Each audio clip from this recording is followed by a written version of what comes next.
Nope, too small.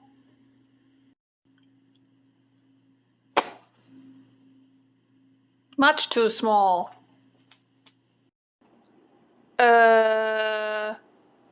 Too messy. Much better. Perfect. Yeah, definitely needed all of that space. And there's my novel.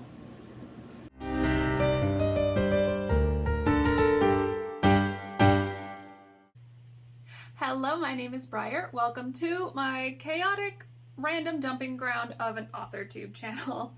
Today I wanted to let you in on some things that might help you if you're participating in Preptober, working towards NaNoWriMo in the month of November. So I wanted to let you into one process that I've used to prepare to write my most recent work in progress, my Halloween slasher.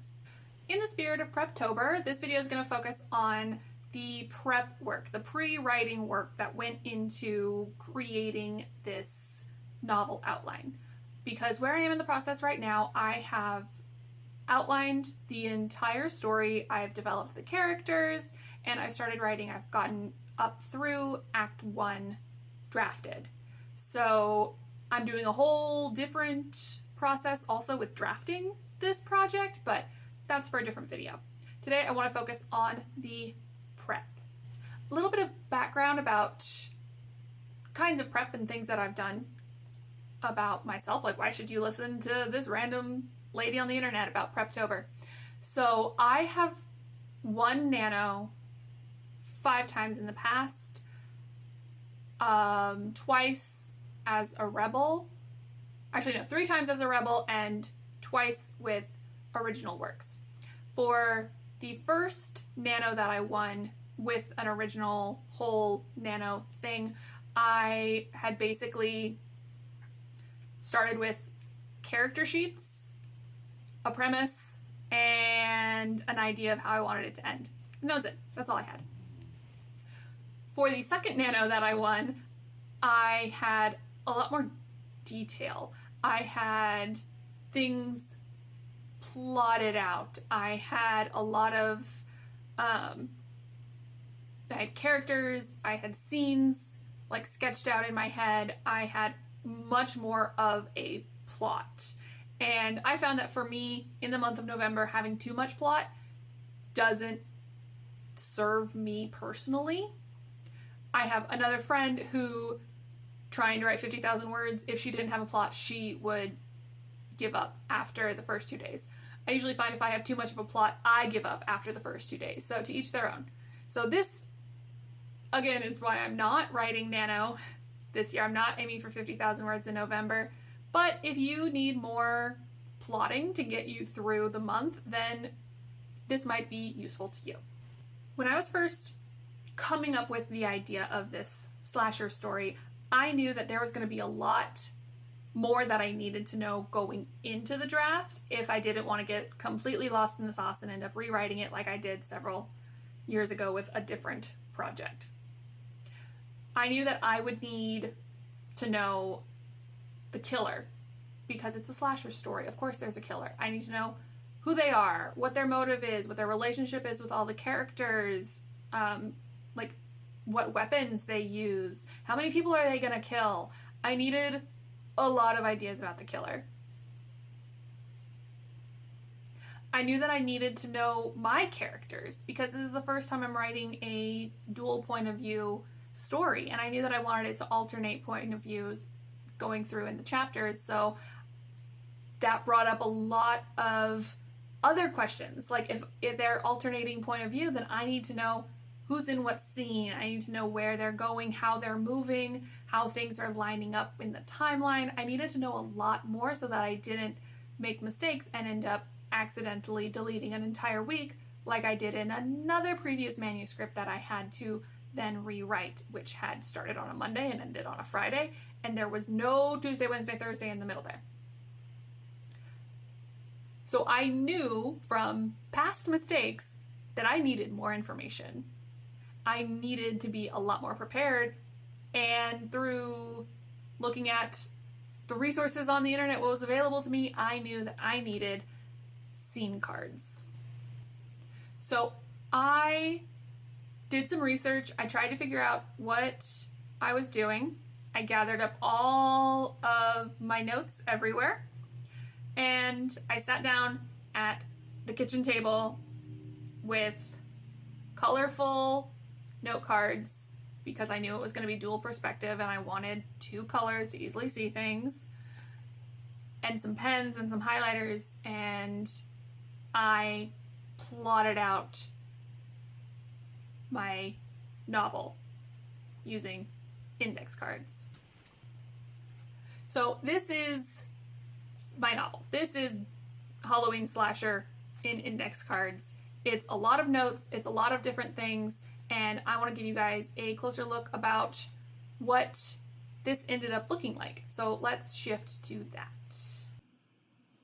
Okay, so this is a closer look at the index cards that I have made for my Halloween Slasher. I'm not going to show all of them because it is quite a lot of plotting that I've done, a lot of character notes, a lot of everything. So I'm just going to lay out, I've got my Act 1 cards, I've got my cards for the first half of Act 2, I've got my cards for the second half of Act 2, and I've got my cards for Act 3.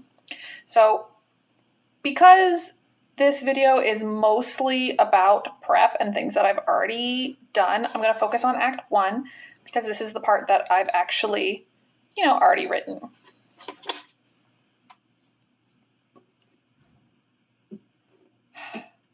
My dogs are going to be barking in the background and it sucks, but whatever. Also, if I haven't been able to crop out the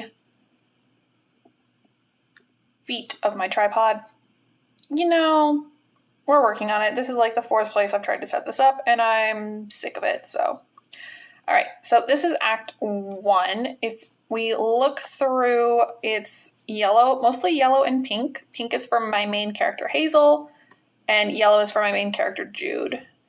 There are also occasionally green ones, which are things that I added later. These are the short scenes from the point of view of my killer. All right, so how this worked. I'm just going to go ahead and reveal the first couple because how it started is I would write at the top, like the opening scene, the arrive in Hollowgate, which is the town, and the characters involved listed over here. Hazel, I put her age, that she's 17. The other characters are her grandma and her grandpa. This is scene 1, chapter 1, what have you. And then I just started by writing, okay, this is what's basically going on. So she's riding into town with her grandparents. Her grandma's anxious about the timing. She sees weird Halloween signs right next to the welcome sign to the town. Says that there's different vibes in fall versus summer, so she's usually in town for summer, but this year she's there for the fall. Grandpa's frustrated because Hazel only wants money. She's focused on her SAT results, college essays, early admissions, la la la. And just some notes about what's the timeline for that, things that I have to Google. So this is what my index cards are basically about. I will give the scene generally, where it falls, a kind of title about what's going on, and the characters are really what I'm tracking. Don't have anything on the back of that. Scene 2, this is the first scene from the point of view of Jude, so it's Jude and fam, poor expectations, and Halloween doesn't affect me. Something's going on there. I've got Jude, her mom, her dad, Xander, her brother, Betsy, her sister, ages, some more detail about what's going on there. I also don't have anything on the back of that one. So that's basically what I did for all of scene 1, for all of Act 1, is I've got Jude is doing this, or Hazel is doing this, Jude is doing this. Back to Hazel at the grandparents' house. Some other weird things are going on. This one I do have some notes on the back because while I was writing, I was trying to figure out okay, well, what are some of the signs and some of the advice that her grandparents are going to be giving her about Halloween? that's going to like hint at magic without giving too much away. So it's talking about like what is the best mask, and for last minute masks you need to go to this shop in the mall, giving foreshadowing of what the setting of the main story is going to be. So I just went through all of these, and then we get to the first green card. These were inserted much after the fact because, like, if you look at this, it's like, oh, chapter 5 is going to be Hazel doing things, and then chapter 6 is going to be Jude doing things. So, you know, always be open to changing things around, because this is going to be a sneak peek into what the killer is doing.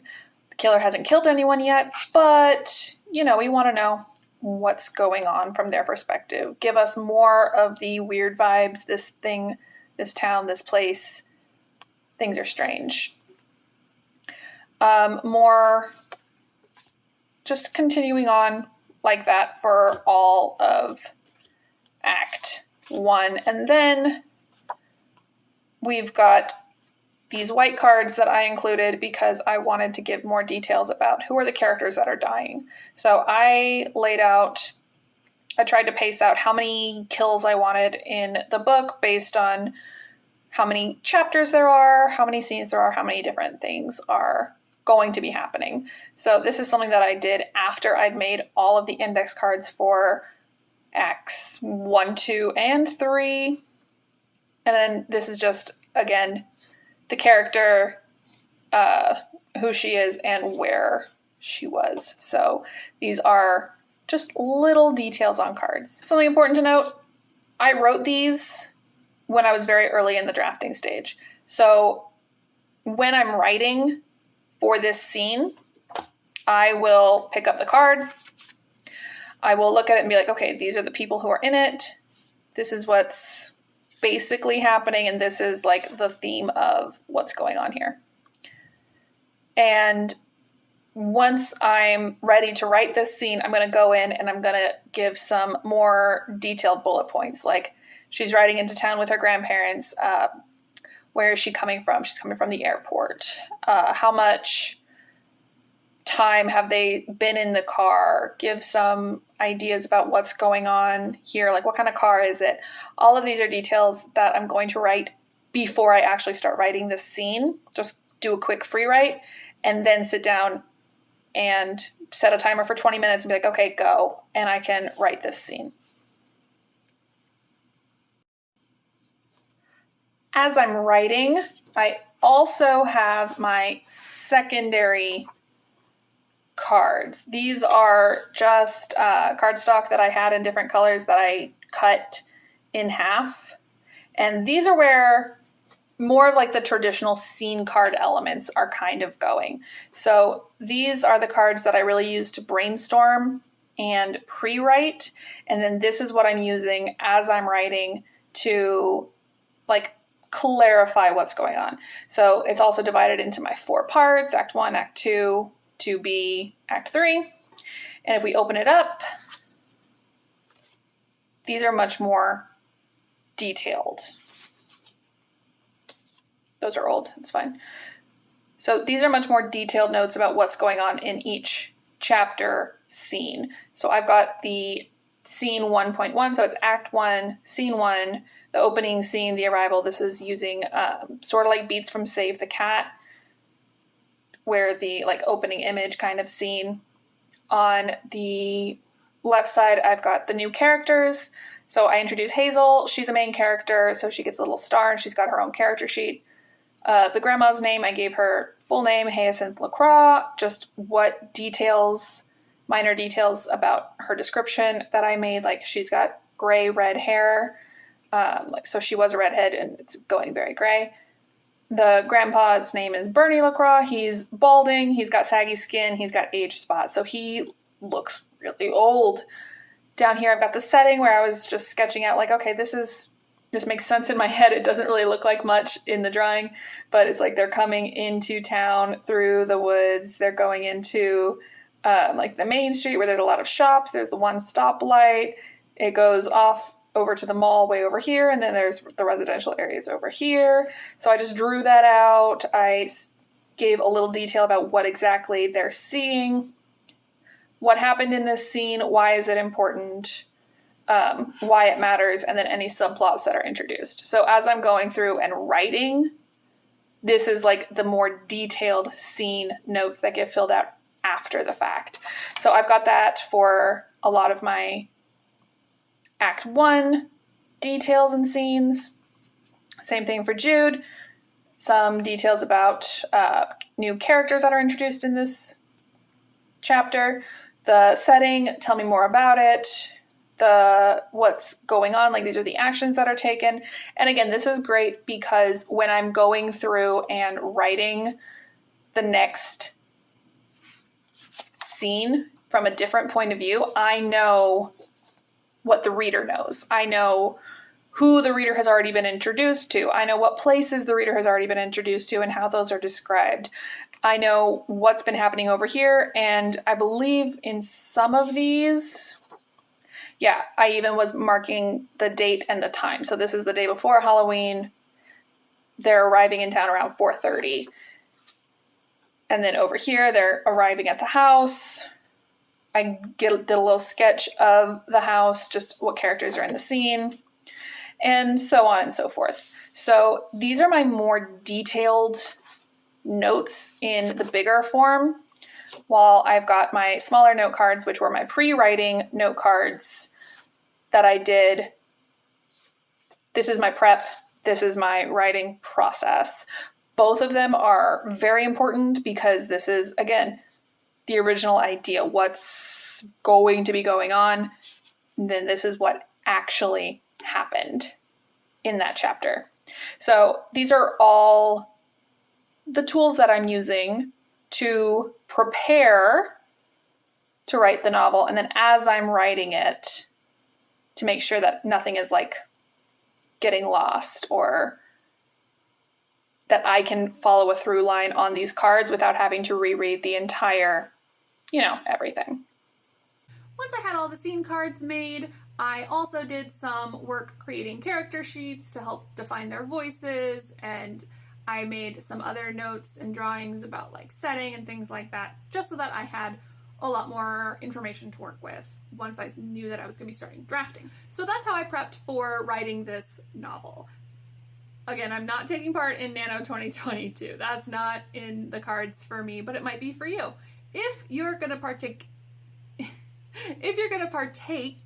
in Nano 2022, how are you prepping? Are you a heavy prepper to write 50,000 words in November? Have you ever done it before? Like, what's your experience like? Again, the only way I can be successful with this much forward prep is if I'm not aiming for that 50,000 words in November. This much prep does not help me do that. This helps me write in a different way, but if I was going to write for Nano, I would focus on characters, and I would focus on a couple of plot points to write towards, a midpoint and an end point. And that would really be it.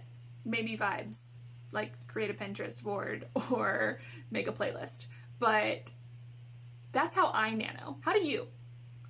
Let me know in the comments down below. I would love to hear more about everybody's stories, everybody's processes. Was this helpful to you? Is this something that you're curious to see how my writing is going?